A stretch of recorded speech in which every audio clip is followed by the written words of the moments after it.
بعد فعن أنس رضي الله عنه قال قال رسول الله صلى الله عليه وسلم بين أنا أسير في الجنة إذا أنا بنهر حافتاه قباب الدر المجوف قلت ما هذا يا جبريل قال هذا الكوثر الذي أعطاك ربك فإذا طينه مسك أذفر رواہ البخاری۔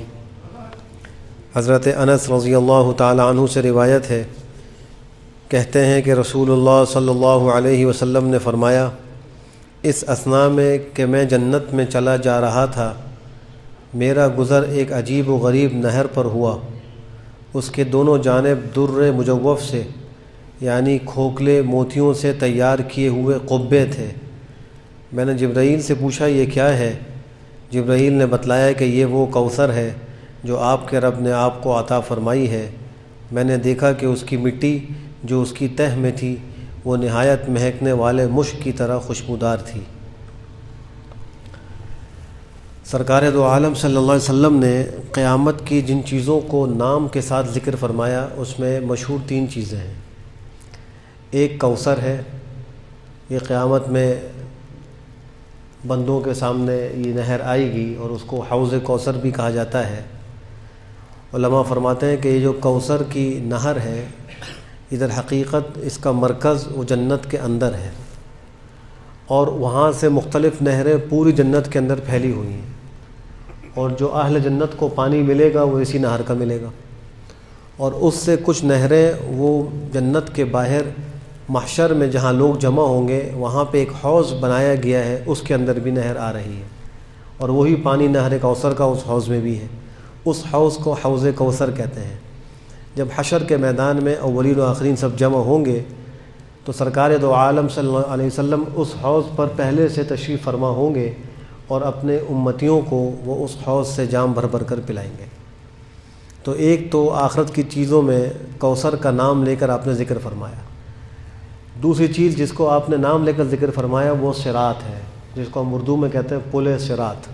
پل تو اردو کا لفظ ہے اور صراط عربی کا لفظ ہے، ان دونوں کو جمع کر کے کہنا یہ اصول کے تو بہرحال خلاف ہے، لیکن ہماری زبانوں پر یہی جو ہے وہ رواں دواں ہو چکا ہے کہ ہم اس کو پل صراط کہتے ہیں۔ اس کو کہنا چاہیے جسر صراط۔ جسر کا معنی عربی میں پل ہے، تو جسر صراط، صراط کا پل، جس کے بارے میں آتا ہے کہ وہ بال سے زیادہ باریک، تلوار سے زیادہ تیز ہے، اور اس کے اوپر سے گزرے بغیر جنت میں نہیں جایا جا سکتا۔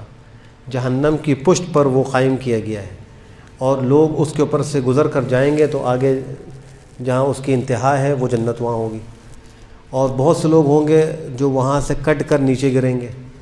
وہاں پہ کچھ آنکڑے نما چیزیں ہوں گی جو قطع رحمی کرنے والوں کو، گناہ گاروں کو پکڑ پکڑ کے نیچے ڈالیں گی۔ اللہ ہم سب کی حفاظت فرمائے۔ کچھ اس پر سے پلک جھپکنے کی رفتار سے گزر جائیں گے، کچھ جو ہے وہ تیز گھوڑے کی رفتار سے گزریں گے، کچھ تیز ہواؤں کی رفتار سے، کچھ آہستہ۔ یہ ہر ایک کے اپنے اعمال اور مرتبے کے اعتبار سے کیفیت ہوگی، وہ اس پل سے گزرے گا۔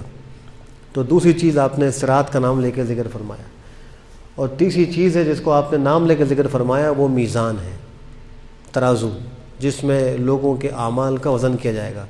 فرمایا کہ اس کے 2 پلڑے ہیں، ایک پلڑا مشرق میں اور ایک مغرب میں، اتنی بڑی وہ ترازو ہے، یہ آپ نے مثال سے سمجھایا۔ اور فرمایا کہ اس کے بیچ میں ایک زبان ہے، یعنی کانٹا جسے ہم کہتے ہیں، اس کانٹے سے معلوم ہوتا ہے کہ کون سا پلڑا بھاری ہے۔ تو جب اس میں اعمال کا وزن ہوگا تو کانٹے سے پتہ چلے گا کہ کون سا پلڑا بھاری ہوا ہے، نیکی کا یا بدیوں کا۔ تو ان 3 چیزوں کا آپ نے ذکر فرمایا۔ ان میں جو پہلی چیز ہے وہ کوثر ہے۔ قرآن کریم میں بھی اللہ سبحانہ وتعالی نے سورہ کوثر میں اسی بات کا ذکر فرمایا کہ انا اعطیناک الکوثر، اے نبی بے شک ہم نے آپ کو کوثر عطا کی ہے۔ کوثر کا لغوی معنی ہے خیر کثیر، بہت زیادہ بھلائی، بڑی بھلائی، عظیم خیر و برکت، یہ کوثر کا معنی ہے۔ اس عموم میں وہ حوض کوثر بھی داخل ہے۔ ایک حدیث میں آتا ہے کہ آپ نے خود فرمایا کہ میں تم لوگوں سے پہلے حوض کے پاس پہنچ کر تمہارے لیے پانی پینے کا انتظام کرنے والا ہوں، اور جو شخص وہاں میرے پاس سے گزرے گا وہ اس حوض سے پانی پیے گا، اور جو پانی پیے گا اس کو جنت میں داخل ہونے تک پیاس نہیں لگے گی۔ حالانکہ وہ جو حشر کا دن ہوگا وہ ایک دن 50,000 سال کے برابر ہوگا، اور لوگ جو ہیں وہ اپنے اپنے پسینوں میں غرق ہوں گے۔ سوا نیزے پر سورج ہوگا، پیتل و تانبے کی جو ہے وہ زمین ہوگی، اور کوئی اپنے ٹخنے تک پسینے میں، کوئی گھٹنے تک، کوئی ناف تک، کوئی پورا ہی پسینوں میں غرق ہوگا، لیکن جس کو وہ کوثر کا پانی مل گیا تو اس کو جنت میں داخل ہونے تک دوبارہ پیاس نہیں لگے گی، وہ پیاس سے بچے گا۔ اللہ ہم سب کو نصیب فرمائے۔ پھر آپ نے فرمایا کہ کچھ لوگ میرے پاس اس حوض پر آئیں گے، ان کو میں جانتا ہوں گا، وہ مجھے جانتے ہوں گے، لیکن جب وہ میرے قریب آئیں گے تو بیچ میں کوئی رکاوٹ لگا دی جائے گی، کوئی چیز حائل کر دی جائے گی، تو میں فرشتوں سے کہوں گا کہ یہ تو میرے ہیں، ان کو کیوں روکا گیا ہے؟ تو کہا یہ جائے گا کہ آپ نہیں جانتے کہ آپ کے بعد ان لوگوں نے دین کے اندر کیا نئی نئی چیزیں پیدا کر دی تھی، انہوں نے آپ کے دین کے احکام میں کوئی تغیر و تبدل کر دیا تھا، لہٰذا یہ آج آپ کے پاس حوض کوثر پر نہیں آ سکتے اور کوثر کے پانی سے محروم ہوں گے۔ اس وقت آپ فرمائیں گے سحقاً سحقاً لمن غیر بعدی، دوری ہو، ہلاکت ہو، دوری ہو ان کے لیے جنہوں نے میرے بعد میرے دین کو تبدیل کر دیے۔ اب اس کا مصداق کون ہے؟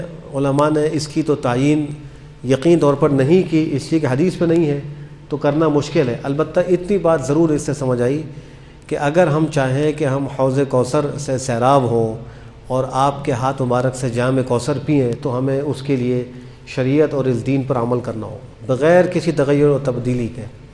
جس طرح یہ دین ہم تک پہنچا ہے محفوظ طریقے سے اور قرآن و سنت کے اندر اس کو بیان کر دیا گیا ہے، ہم اسی طریقے سے اس دین پر چلیں گے تو ہمیں حوض کوثر سے سیرابی بھی نصیب ہوگی اور پیغمبر کے ہاتھ مبارک سے ہمیں جام کوثر بھی ملے گا۔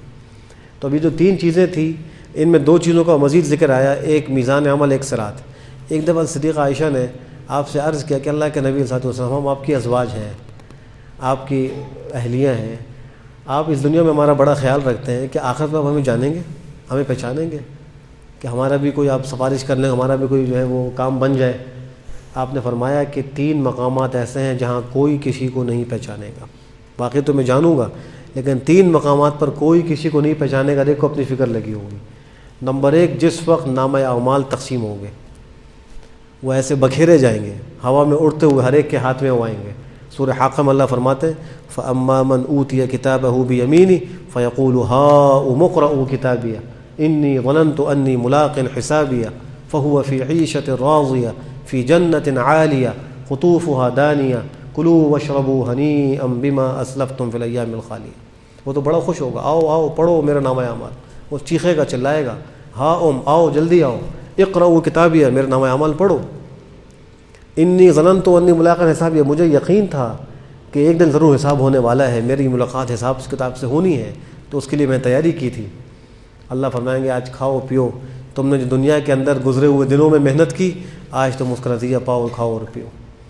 دوسرے لوگ کون ہوں گے؟ فرمایا وہ اما من اوتی کتابہ بشمالی فیقول یا لیتنی لم اوت کتابیہ ولم ادری ما حسابیہ یا لیتہا کانت القاضیہ ما اغنی عنی مالیہ ہلک عنی سلطانیہ خذوہ فغلوہ ثم الجحیم صلوا ثم فی سلسلۃ ذرعها 70 ذراعا فاسلکوا۔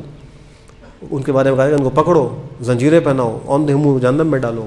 یہ کیا کرتے تھے؟ انہ کان لا یؤمن باللہ العظیم، اللہ عظیم پر ایمان نہیں لاتے تھے۔ ولا یحض علی طعام المسکین، مسکین کے کھانے پر دوسرے کو ترغیب نہیں دیتے تھے۔ آج ان کو کیا ملے گا؟ فلیس لہ اليوم ہاہنا حمیم، آج ان کے لیے سوائے کھولتے پانی کے اور کچھ نہیں ہے۔ ولا طعام الا من غسلین، ان کے لیے سوائے جھاڑیوں کانٹوں کے کھانے کے اور کوئی چیز نہیں ہے۔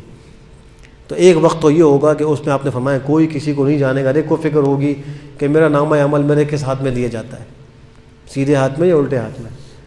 دوسرا فرمایا کہ جس وقت میزان عمل قائم ہوگی اور اعمال کا وزن ہو رہا ہوگا، اس وقت بھی کوئی کسی کو نہیں جانے گا، ہر ایک کو فکر ہوگی کہ میرا کیا ہوگا، میرا کون سا پلڑا جھکتا ہے، چونکہ فیصلہ اسی پر ہونا ہے۔